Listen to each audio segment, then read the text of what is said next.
it's not the details of your story that are necessarily the most important parts. We got to tell some detail to get the story out, Yeah. but it's really more about how that story made you feel.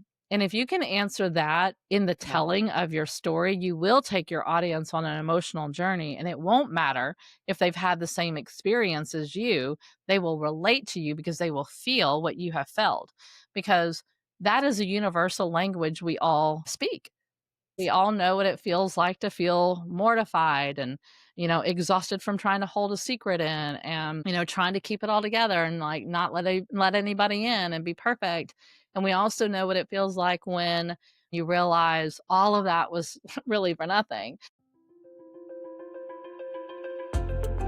Welcome to How to Trust Yourself, the podcast for anyone who's done with the endless second guessing and ready to tune in to your inner guidance. I'm Anna Holtzman, and I get that feeling of trudging through life like you're wading through mud, trying to figure out which way to go. In my 20s, I spent more time asking what should I do with my life than writing about crushes or bad dates in my journal.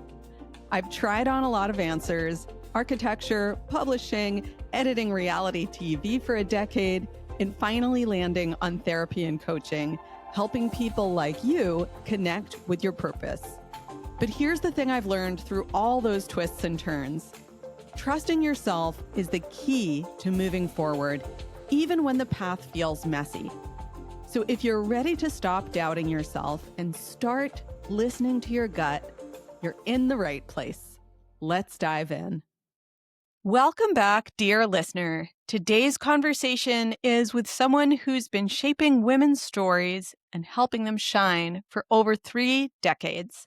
If you've ever wondered how to talk about your work without feeling rehearsed or frozen or like you're performing someone else's version of you, then this episode will feel like a deep breath. I'm joined by April Adams Pertuis, the founder and CEO of LIGHTbeamers and a trailblazer in helping mission-driven women understand the power of their story, not as branding, not as a pitch, but as a beacon, a way of connecting, a way of reaching the exact people you're meant to reach. April spent years in journalism and TV production before realizing that the deepest impact she could make wasn't just telling stories, it was helping women tell their own. And what I love about her approach is that she doesn't believe in scripts. She believes in frameworks that bring you back into authenticity, clarity, and alignment. In this conversation, we talk about why sharing your voice matters so much, especially if you're someone who feels safer staying quiet. We talk about the fears that come up around visibility and how to find the threads of your story that naturally build trust, connection, and opportunity. Let's dive in. April, I am so happy to meet you. I discovered your work recently and I immediately thought, I want to have a conversation with this woman. Thank you so much for being here with me and with this audience. Yeah, thank you so much for the invitation. And I'm very much looking forward to this conversation. And like you said, see where it goes. Yeah, absolutely. Because, yeah, like I said, I discovered your work recently and I really wanted to learn more about you. So I'm selfishly glad to have this opportunity. Um, and so for the listeners who may not yet be familiar with your work, could you just share briefly what it is that you do and who you help with the work you do? Yes, happy to. I work in storytelling, and that is really my anchor to all things inside my business and how I help people. And primarily, I help women leaders and women business owners and change makers and a lot of creatives tell their story for bigger impact, to be to take up more space, to be out into bigger rooms, to land bigger deals, and learning how to infuse their personal story into all that they do in their communication so that they can, properly attract their right people for whatever it is that they're doing in the world, whether they're, writing books or stepping out on stages or, leading advocacy programs or, you know, leading teams inside their organization, to mobilize people is an important thing, and it's an important skill in today's day and age. And a big way to do that is to learn how to get intimate with your audience, and storytelling allows you to do that. I also know that it's a very challenging thing for people to learn. Storytelling is actually very simple, Yeah. but when it's your personal story and you're sharing that personal story, it can feel anything but simple. And so that's where I come in and help them. I'm kind of at that intersection of uncomfortability and vulnerability, but yet knowing that this is something they need to go do and they want to learn how to do it better. Yeah. It's this phrase is coming to my mind that I know I've heard somewhere, which is like the lost art of storytelling. And Yeah. it's like, I think, I don't know. I don't know if this is just me, but when I hear the term storytelling, I think, oh, that's something from olden times. Like that is, from it's like it's been around a while, it's you been know? around a while and it's Yeah. still like it is very much how we process Yes. experience.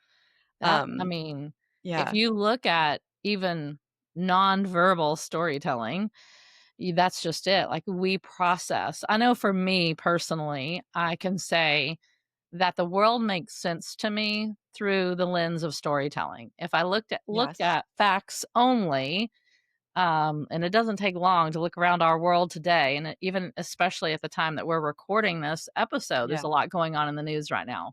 But that we could be recording this episode at any given time, and we could say that. And if you just looked at the facts, they don't make sense. Yeah. The world is complicated and it's messy. But you know what? People are complicated and people are messy, and we can make sense of it more when we get more to the story of why it is the way it is, right? The why that the why behind why these facts exist. And so, doesn't make it better necessarily sometimes because the stories are hard and they're challenging and they're difficult, but they do help you understand better. And I feel like this is me going to get on a soapbox for just a minute, but Yeah.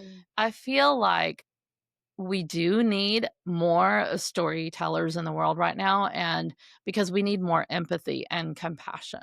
And I don't Yeah. think we ever get to empathy and compassion without first learning to, number one, be a good storyteller, and also learning because great storytellers are great listeners.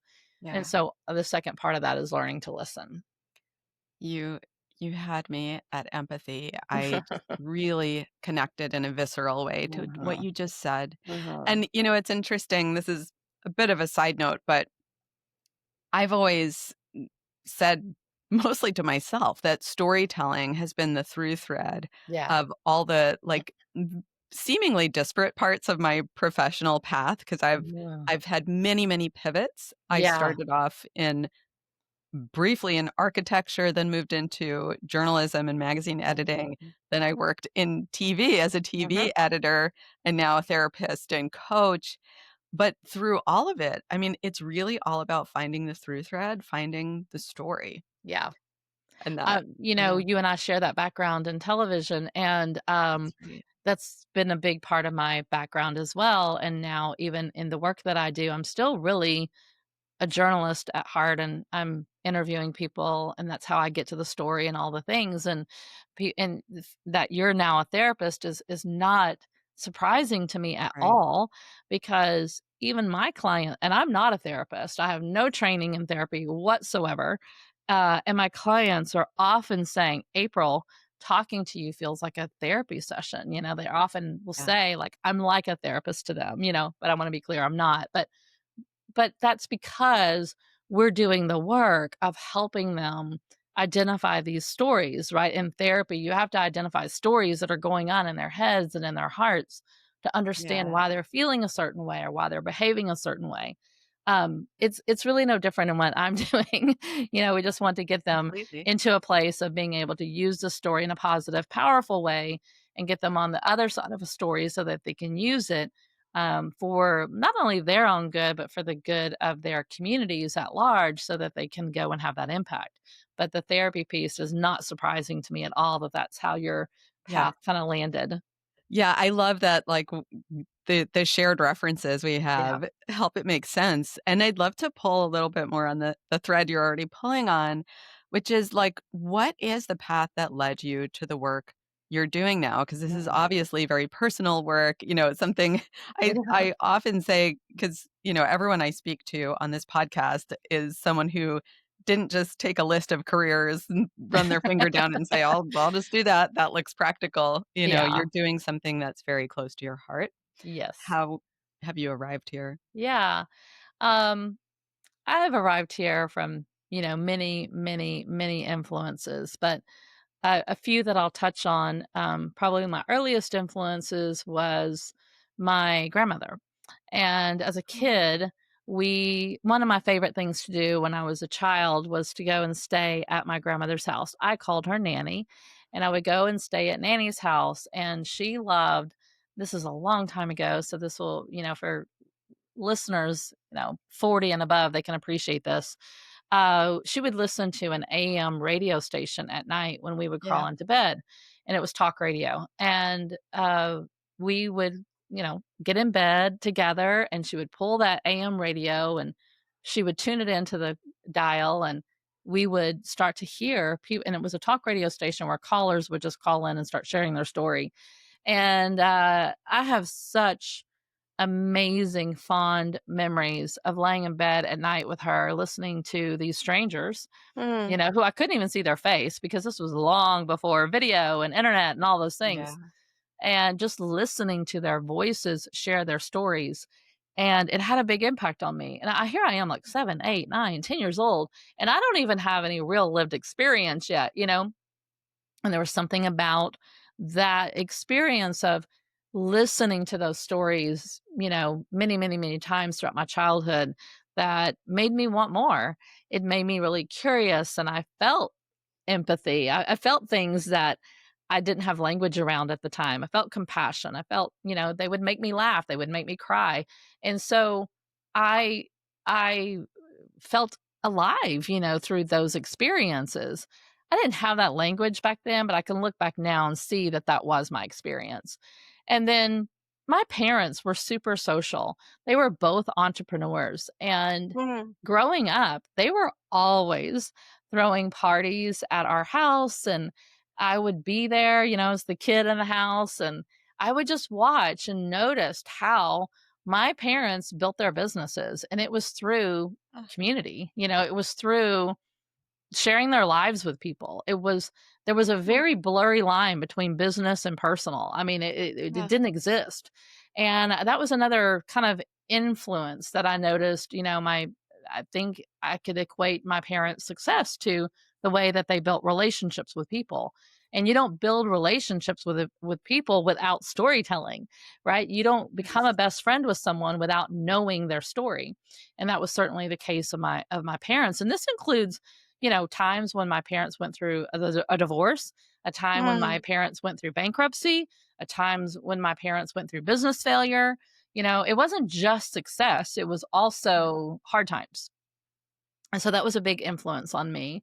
And then really it was stumbling into, because I've always been, curious, and I love to write, and I was a big journaler. I know that's something that's close to your heart as well. Yeah. As a Yeah. kid, I poured my emotions into my journal. I'm not an only child, but my brother and sister are much older than me. And Mm, so I was sort of raised like an only child, even though I'm not. They were like in college when I was growing up. So a big chunk of my childhood, especially the later days of my childhood that I remember so well, I was alone. It was just me, my yeah. mom, and my dad. And later, just me and my mom, or me and my dad, because they divorced.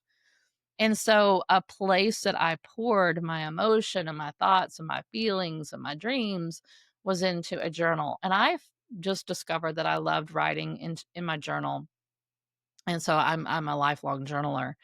And so kind of it's just a confluence of all of these things coming together, coupled with getting into college and touring and trying to figure out what did I want to be when I grow up and Yeah. what interest did I have. And then I stumbled in on a tour of a particular college I stumbled into their radio and television department, which was part of their Oh, journalism department, their communications department. And I just was like, that sounds amazing. I want to do that. I could go and huh. tell people stories for a living. Yeah. How cool is that? So that was really kind of the influences over the years, and then how I did, eventually get into television, And and also pretty quickly got out of television. I'm curious to know more because of my TV background. What area of TV were you in and what were you doing? What was it like? Yes, I was a reporter and anchor. Yeah. And I really was in charge of going and collecting the stories of the day and hunting them down. There was a lot that I learned about storytelling at that early part of my career. You do have to learn to sniff it out. You have to learn to be a bulldog and not let up Yeah. when people tell you no. And these things have served me really well now in the work that I do because I don't let my clients for sure, but even my audience, I don't let them off the hook. I go Yeah. after them. If I sense a story, which I'm pretty good at doing now because I've had a lot of practice at sensing and intuiting the story. I'm very intuitive. Yeah. Um, I just know. I don't know how to tell you I know, I just know. And so I will go after it. And so if there's someone in my audience that I can see and know, I mean, everyone has a story. I also Yeah. belong to that philosophy. But if I can sense what that story is, I mean, this sounds, but it's kinda just like how I see it. I'm like that bloodthirsty hound, Yeah. and I go and I in a very positive, encouraging way, I will go to that person and say, you need to be doing more with that, right? Like, you're playing small." Like, I Yeah. will just call it out, and I wanna call them forward.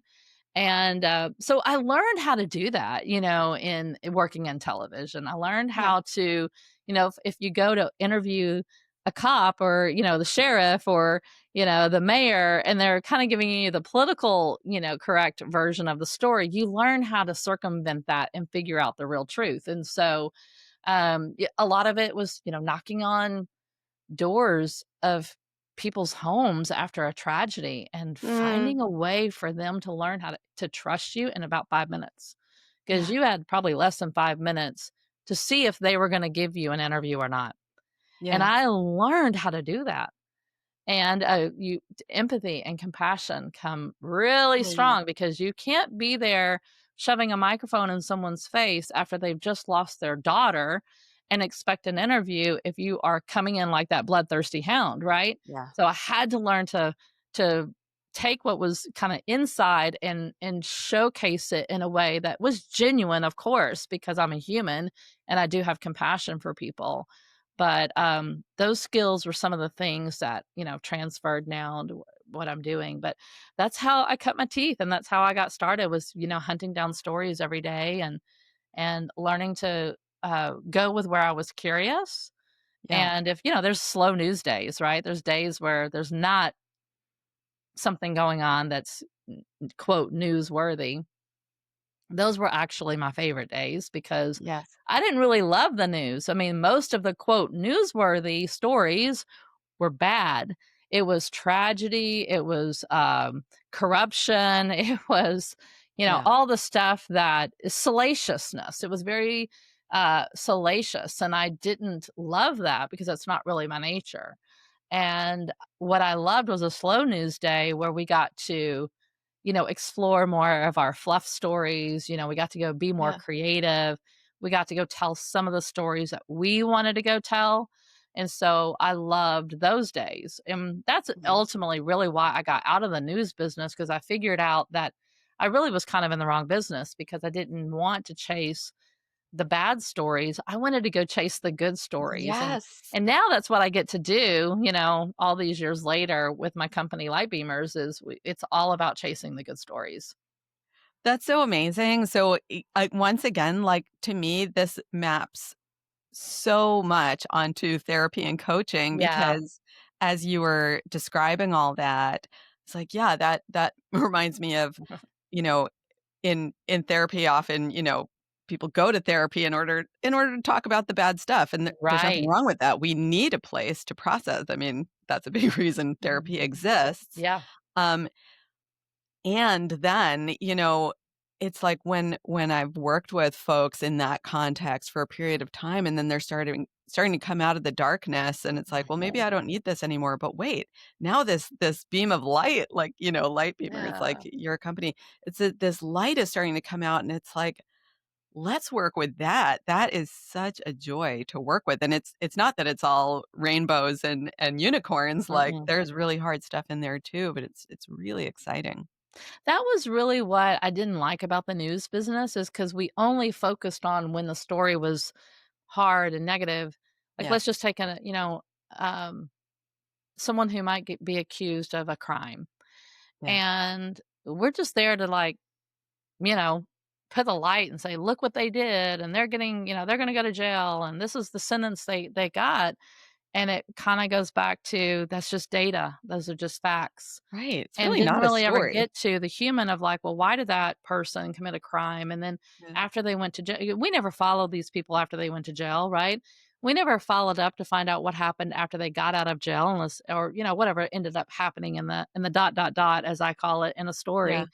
And that was a part of the storytelling that I was really curious about, was what happened to these people? What happened to all these people that we put on the news? Like, they went on and lived their life in some capacity, and many of them went on and got over that story and did something with it, yeah, and I was always really curious about that, and I never liked the fact that we never got to find that out. Like, we were already moved on to the next thing.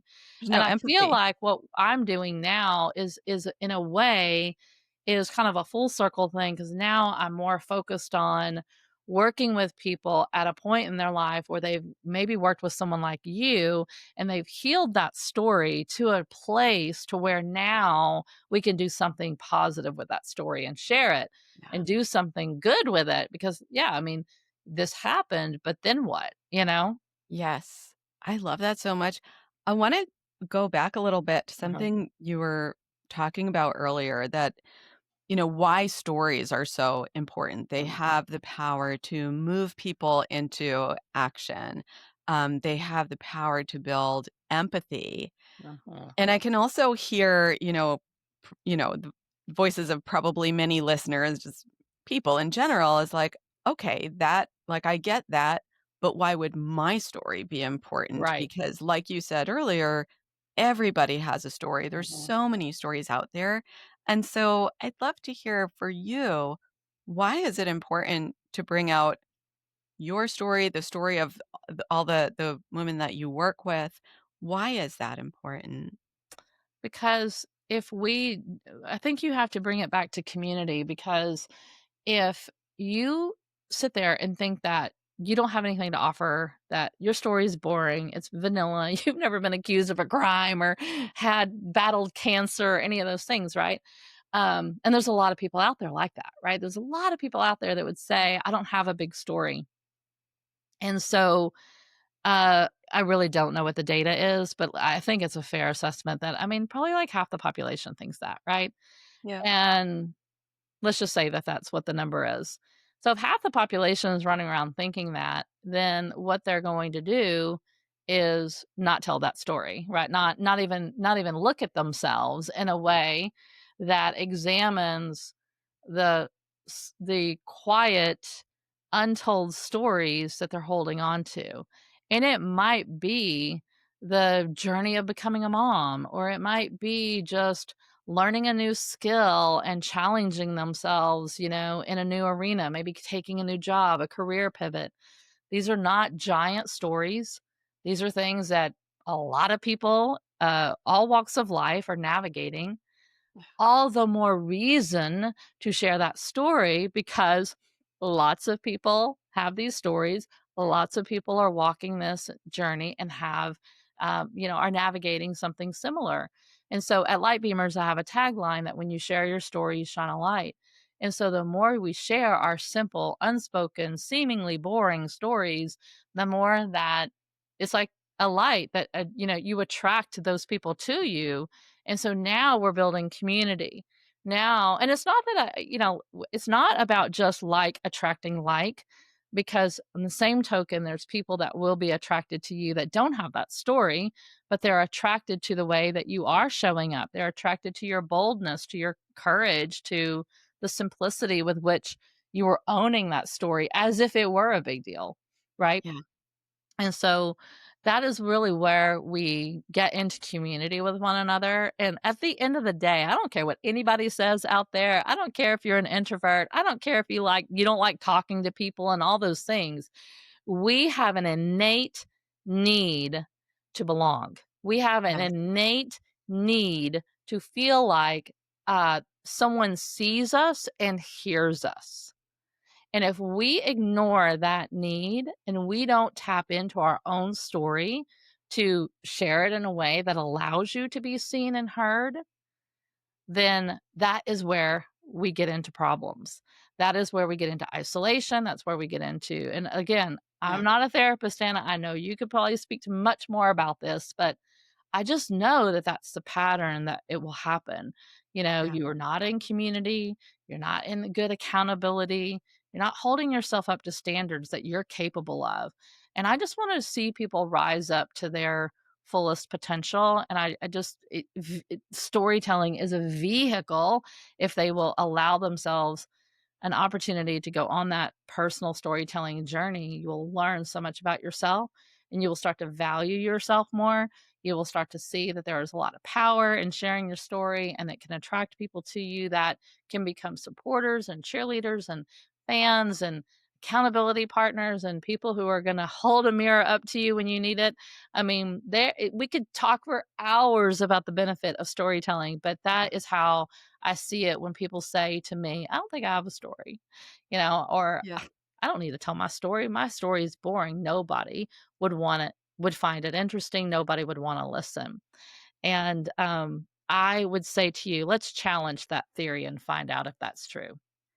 Absolutely. It's making me think of a little short conversation you and I were having before I hit Yeah. record, and we were talking about how we are both have podcasts, Yeah. and sometimes you're not really sure who's listening, and I Yeah. said, that can feel, challenging sometimes, but also podcasting is a really cool way to make new friends. And what I'm really getting from you and the way you're talking about story is I'm through your description, I'm seeing story as relationship rather than Mhm. as product.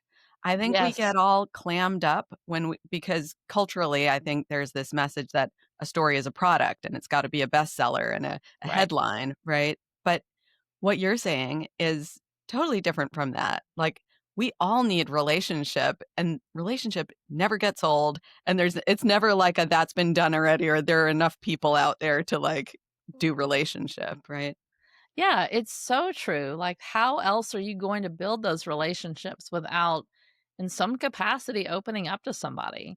Yeah. Um, and like, it doesn't have to be done on a super grand stage. It doesn't have to be done on social media. It doesn't have to be done, in a book or on a stage or in a podcast, but it can be done across the table and it can be done in a coffee shop and it can be Yeah. done in the car and it can be done in quiet ways. But at the end of the day, if you're not doing it at all, you are creating isolation for yourself, and that's just not healthy.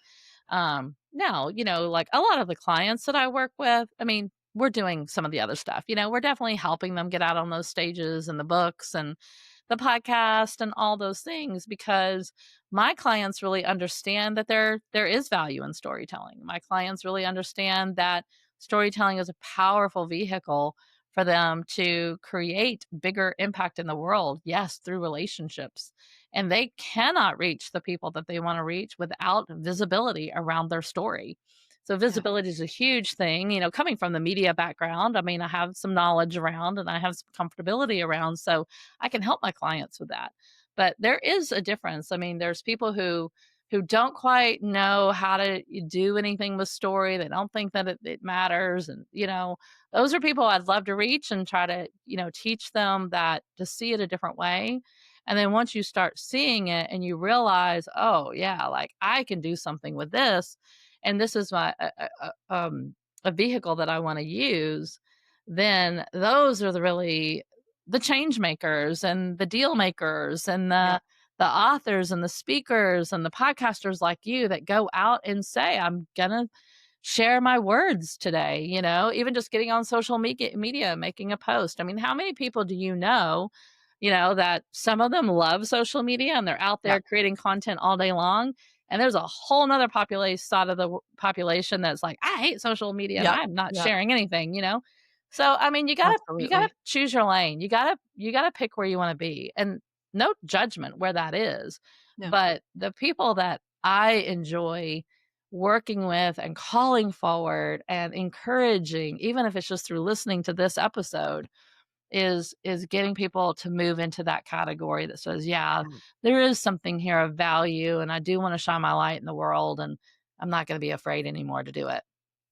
And I wanna dovetail on exactly what you just said about not being afraid anymore, Yeah. because we're talking about how storytelling is a process of opening up and connecting and sharing, and that is a very vulnerable thing to do, Vulnerable. whether it's over the coffee table Yeah. or, you know, on a stage. Yeah.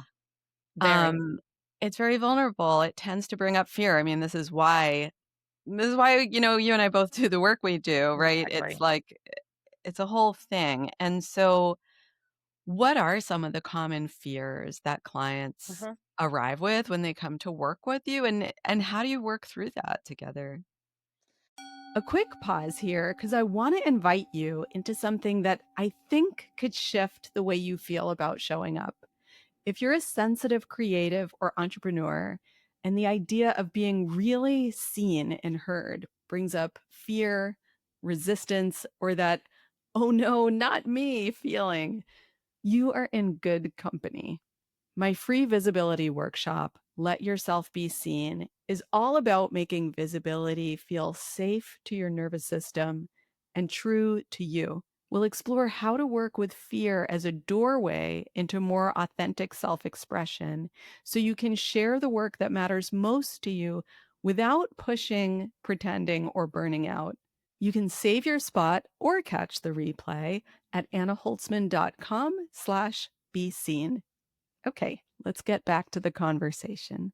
I mean, the big one is, what are people gonna think? Yeah. What are they gonna think of me? And, will I be rejected? Will people not like me anymore? Will they unfriend me or bully me or talk about me behind my back? I mean, it's a lot of what ifs.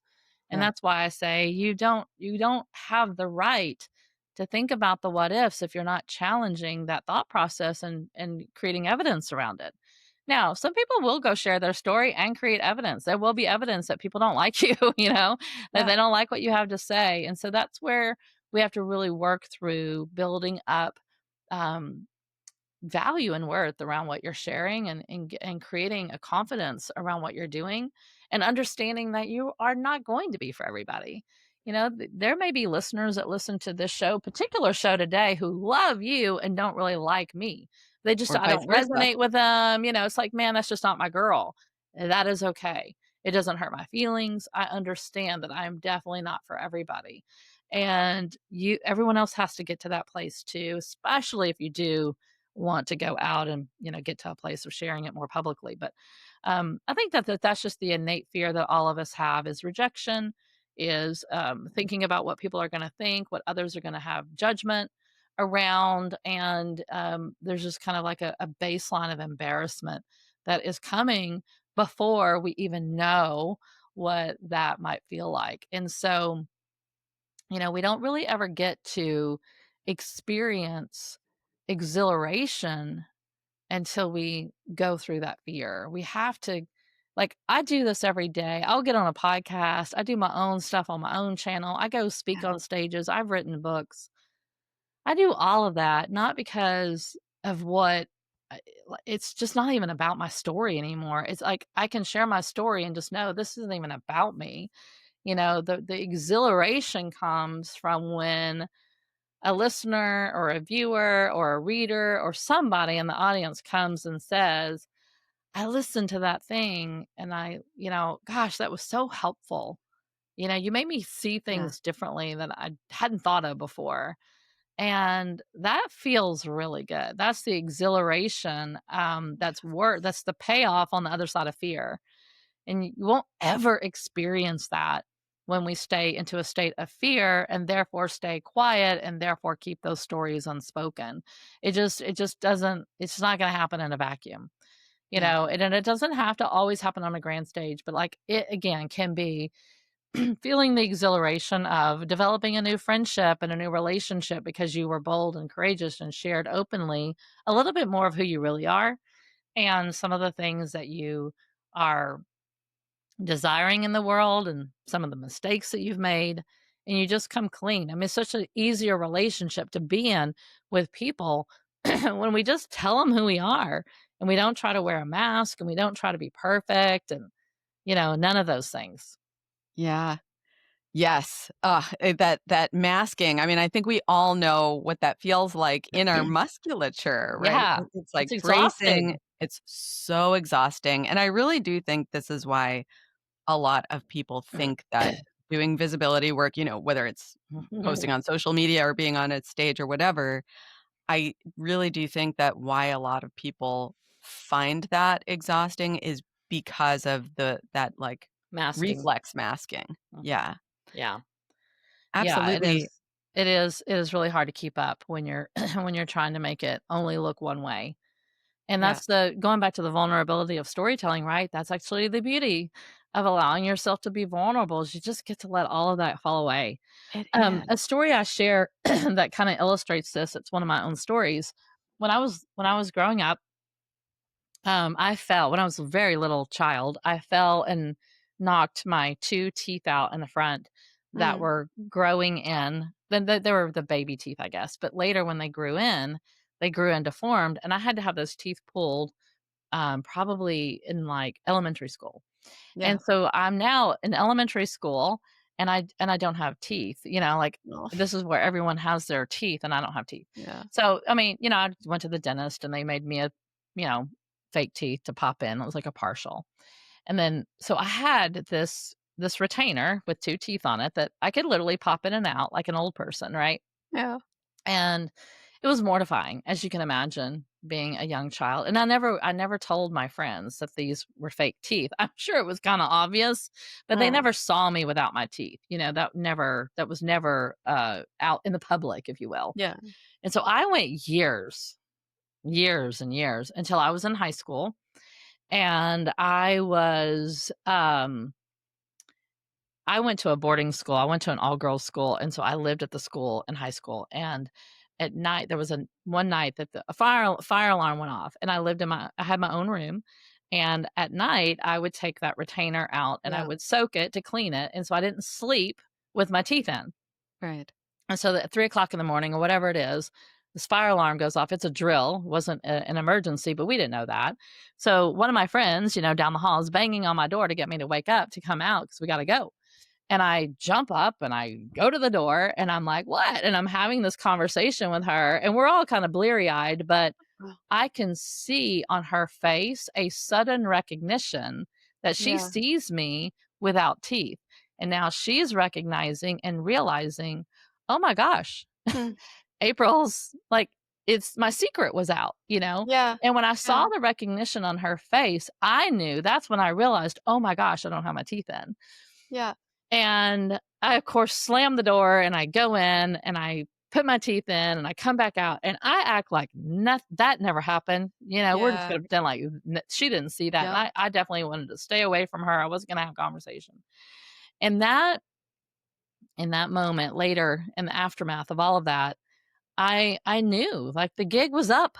I I just needed to tell people I lived with these girls on Mm, this hall. I needed to just tell them that I had fake teeth.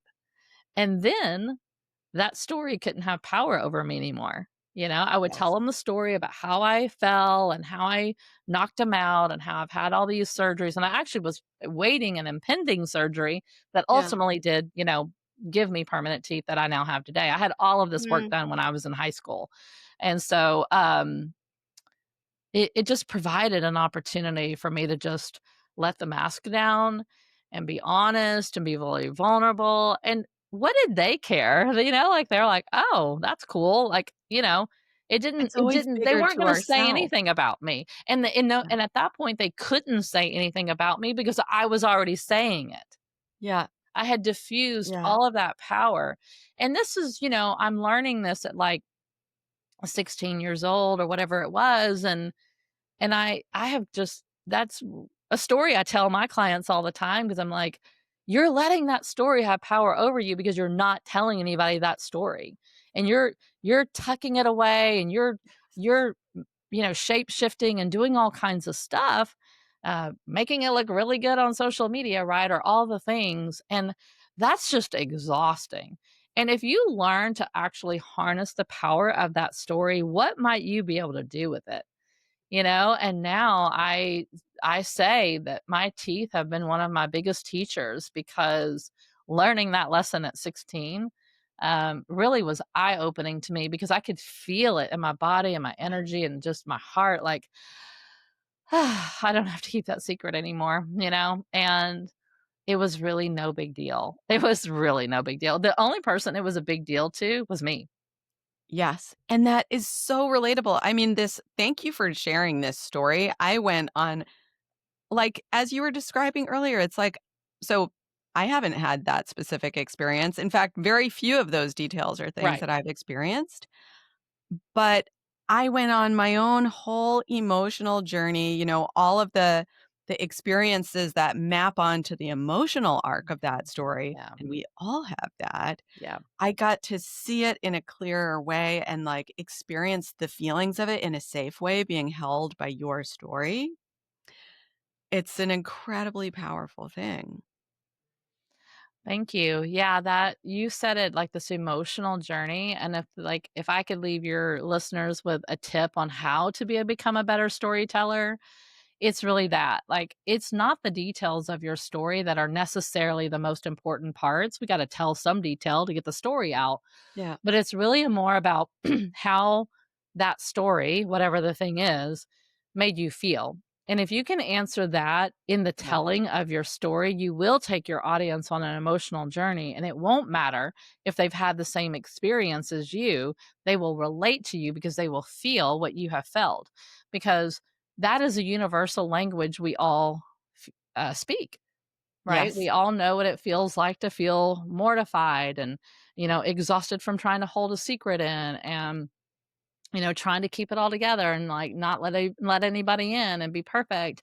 And we also know what it feels like when we've been found out about something that was so personal to us and like that again that embarrassment that oh my gosh, what are they going to think of me moment to the moment when you realize all of that was really for nothing.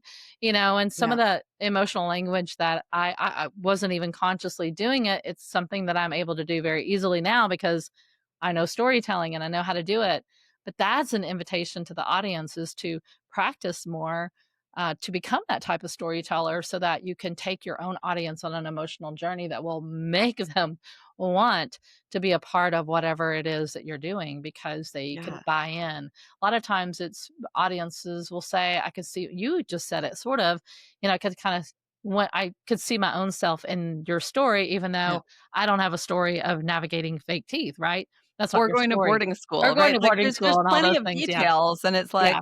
there wasn't necessarily any story detail, or Right. narrative detail Right. that I clicked with, Yeah. but I completely clicked with the emotional arc of the masking, the hiding, the bending ourselves into a pretzel, pretending it's not in the room, right? And the stress of that, the strain of that, and it And really the can make us. relief of it once it's Yes. over. Ah, Ah, and that it wasn't as big a deal, like, it the was big so deal not a was big deal. inside of us Yeah. most of the time. I Yeah. I promise you, if I were to go back, and I'm still friends with many of those girls today, all these years later, I bet unless they've heard me talk about that story recently, I promise you they probably don't even remember that I have fake teeth. Yeah.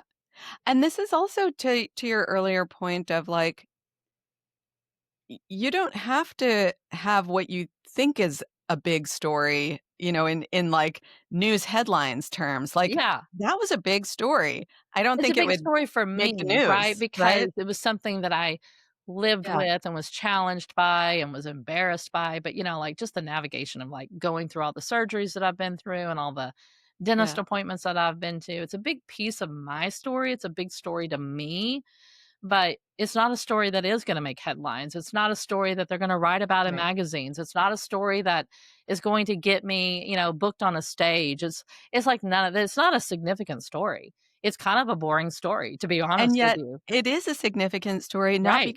not because of the what of the story, but because of the how you Yeah. told it.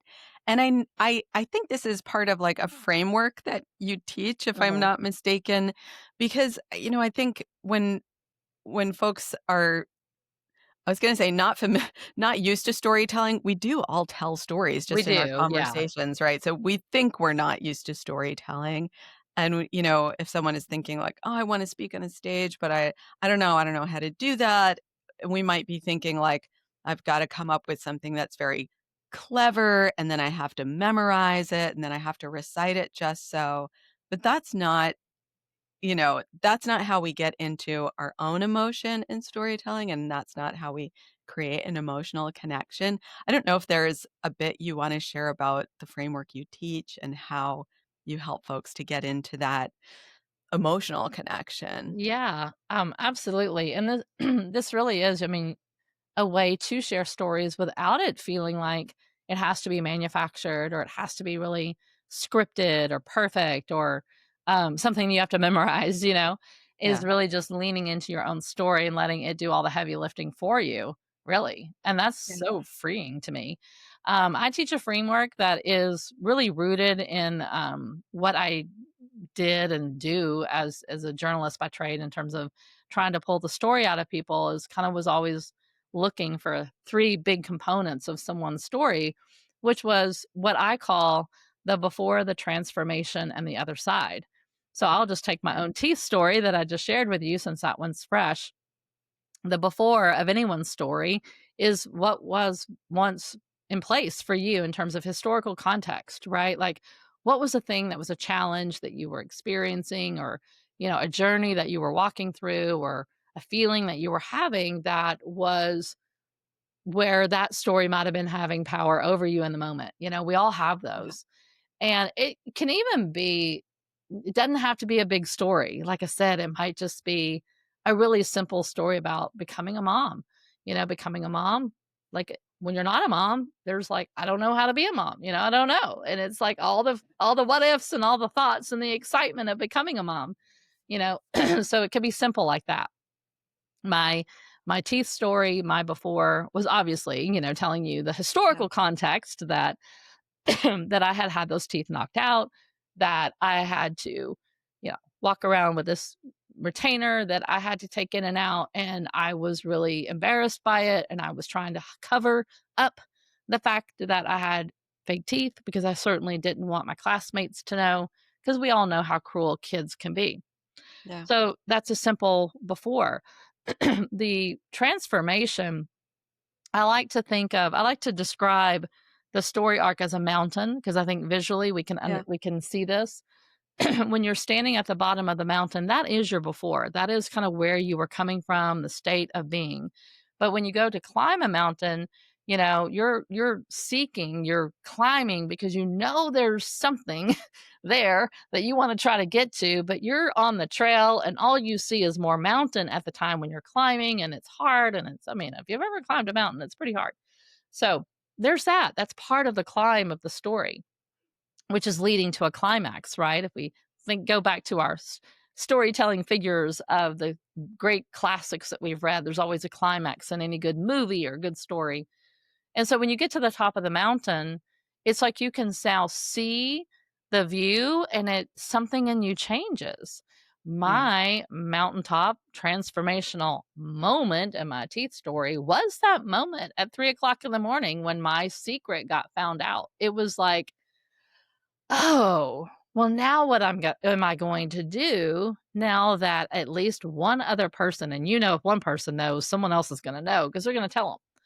yeah, So I wanted to get ahead of that. I knew that there was no way I could just pretend like that didn't happen. And so that was my beginning of that transformation, right? And on the other side, if you think about being at the top of the mountain, it's like once you know what you can go down the mountain and you can start to give this information and share this story in a way that can help other people because you now have a message to share. Yes. Right? And it's my other side of that teeth story mountain is me being on this podcast sharing that story with wild abandon and not having any kind of feeling about it. Like, I can share that story, and I did share that story even immediately to my friends and say, "Hey, I'm gonna let you know something that I'm going through," right? And so just owning the story is where the power is, and the Yeah. power is when you get to that other side of that story. It's kinda like with you helping your clients, when you get them to a Totally. point where they're ready to go out and shine their light, they're at the other side of that story. The mountain metaphor, I mean, it's the perfect metaphor, right? And when you said it, I had a flashback to like a trauma healing training that I was in Mm, years ago, and the teacher for that training, she drew this mountain yeah, visual as a metaphor for basically like trauma release or, sure, and the pent up, healing journey, yeah, right? the healing journey. And what she drew, and I think it's very relevant to what we're talking about, is like there's something in us that's like bubbles up and it creates tension inside that wants to be released, right? And so the story starts to rise in our literally in our throats. But then oftentimes instead of going up and cresting the mountain and coming down the other side, we'll sort of start just spiraling into fear and self-censorship. And when we do that, the tension just grows inside of us without release, and it can feel excruciating. It's like emotional tension, physical tension. And so it's such an important Yeah, skill to learn and to be encouraged on, and to have someone like you help you up over the mountain, because there is this beautiful not only relief but then, like, connection and joy yeah. on the other side. It's so worth it. It's literally the telling of that story eventually that is the freedom. It sets you free, Yes. you know?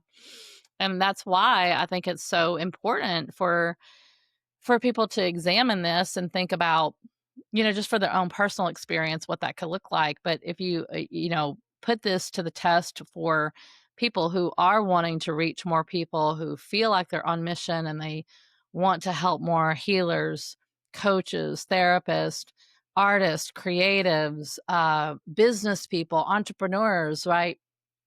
We have something we're wanting to say, Yes. and storytelling has such an important role to help you do that, but you've got to become adept at it, right? It's not well, none of us truly were born in the womb, out of the womb with like automatically great storytellers. Yeah. Like And getting I up on the stage, Right, like, holding a you mic. it's a Yeah. craft, it's a Yeah. craft, it's a skill. Anyone can learn it, and it actually does it's not overwhelming. So, storytelling really is very simple. I gave you 3 simple steps that we would Yeah. look at in your own story to help you find the pieces of your story that would be worth sharing with your audience. It's not complicated.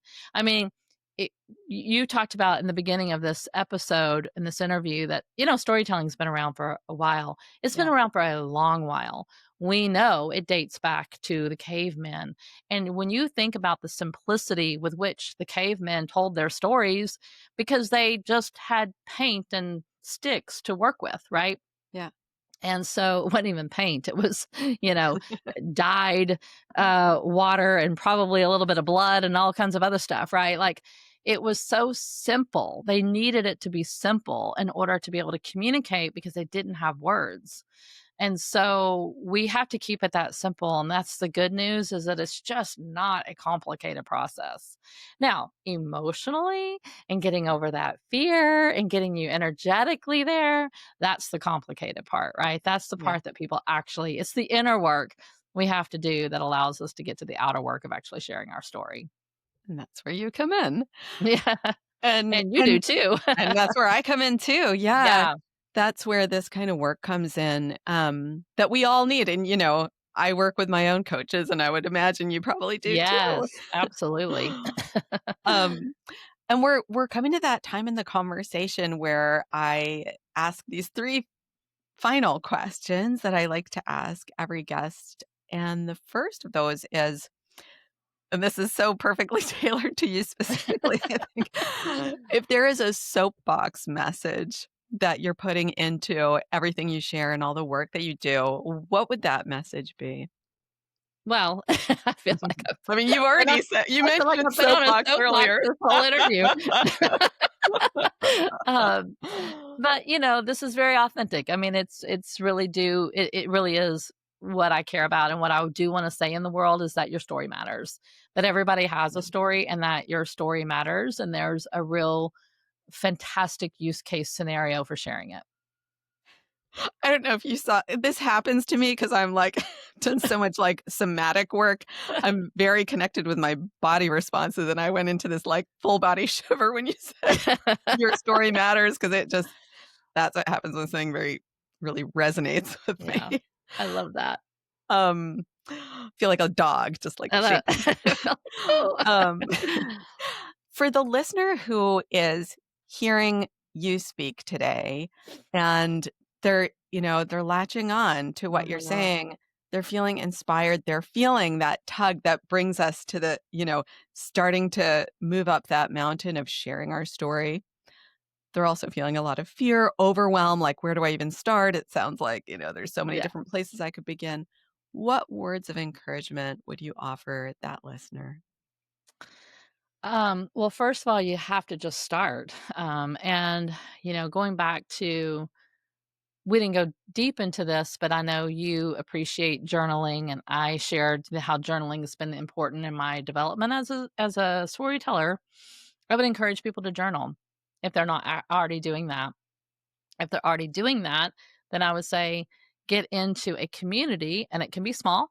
It doesn't have to be, sharing it with the world, but it can be small. But get into a community that you will practice sharing your story more. That's one of the elements of light beamers is we have built this amazing community online that's going to be bigger than like a small community for sure, but it could be also another step that you could take down the road where we created community for that very reason. We created community because I wanted a place for women to come and have that safe environment to share their story, but also continue to nudge them forward. Yeah. Remember, I love to like, come on, you can do it, you can do it. And so what we do inside of our community, and this would be another tip, would be we prompt you. We give prompting. So we do story prompts. And I actually have a great resource I'm happy to share that we can give Yes, your listeners on please do. specifically on story prompting. And it's 365 days of story prompts. So there's like 365 days of them. So they're Yes. like literally that many. So like you can pick and choose the ones that would resonate with you. But then, first, take a story prompt, go to your journal, write it out. Next level, go to your story prompt, go to a friend and share it out, right? And then go to that story prompt, come into a community like ours, which is more people than people that you don't know, and then really practice it. What I say, being a light beamer, practice truly being a light beamer, and test that theory. Test that theory. Is it true that your story isn't worthy? Is it true that no one will resonate with it? Is it true that, whatever those narratives are in your head, and you really have to start? You just have to start doing that. Like, you don't have to, but that would be my invitation to you if you would like to get over this fear or this doubt or whatever it is that's holding you back. And I think the key in a community like what you're describing is Mhm. that word invitation, Yeah, because just in everyday life, we're not really sure if we're invited to share our voice or our yeah. story. But You in a are in our community group. like that, it's the explicit Yeah. invitation that This makes is an it safe to share. explicit invitation for you to come and share with us. We create Yeah. opportunities multiple times throughout the week, inviting our community members to come forward and share pieces of their story. And we start small. Like, let me be very clear about this. Sometimes the promptings is, sharing a funny story, or, I kind of go back to the stories that many of these people called into that AM radio station with my grandmother. Some of these stories were just fun and silly, and they didn't really matter. Some were more intense and more personal and heart-wrenching, but everything in between is welcome, and Yeah. when you aren't accustomed to sharing your story, I always tell people to start small. Start with your boring, vanilla, bland, not important stories. Get those out of the way because here's the deal. Storytelling is an onion, and once you start peeling it, and this has been my experience. I mean, the Yeah. more I tell my stories, the more I get down to the Yes. juicy, juicy, juicy part of my onion, and I have uncovered stories that I would have once never shared with people that Yeah. I now share. I would have not shared those even though I was the one telling everyone to share their story. I had Yes. my own stories that I was keeping hidden and tucked away and silenced, but I don't know that I would have gotten to those if I hadn't done the work of starting with my small stories first. Yeah. Oh, I relate to that Mhm. 1,000%. Finally, where can folks find you? How can they work with you? How can they grab that resource that you mentioned Yes. with all the story prompts? Let us know. I'm gonna give you a couple of really easy links, and then you can share these, but they're Yeah. verbally easy to share. The first one for 365, well, first of all, lightbeamers.com. That's just the hub. You'll find Yeah. everything there. But the 365 days of story prompts is simply lightbeamers.com/ the numbers 365. Perfect. And then our community, you can come and join our free community. It is on Facebook, just so you know. And but we keep it really, really the vibe is strong in there and very warm and welcoming and encouraging. And that's where you'll find more of those prompts and an opportunity to practice them with us and be in community with other people. And that is really easy to find on our website, but you can also go to lightbeamerscommunity.com and get there. So, those are going to be some places. On our website, you'll also find a big yellow button that you could go download a little exercise that I give that I talked about today, which Nice. is that story formula of the before, the transformation, and the other side. There's a little guide there. So, there's lots of resources there for you for free, between all of that. And I would also just invite your listeners to add a podcast to their list and add ours as well, which Yes. is the Inside Story podcast with April Pertuis. So lots of storytelling advice and tips and real life examples from our guest of how they're taking their story and using it in big, bold, powerful ways. Amazing. Beautiful. And of course, I'll put all of that in the show notes. April, it's such a pleasure to meet you. And this So nice to meet conversation, you. the fact that this conversation is happening is itself a demonstration of how storytelling creates connection. You're beaming Yeah. your light. That's how I found you. I found you through Mhm. your podcast and your storytelling.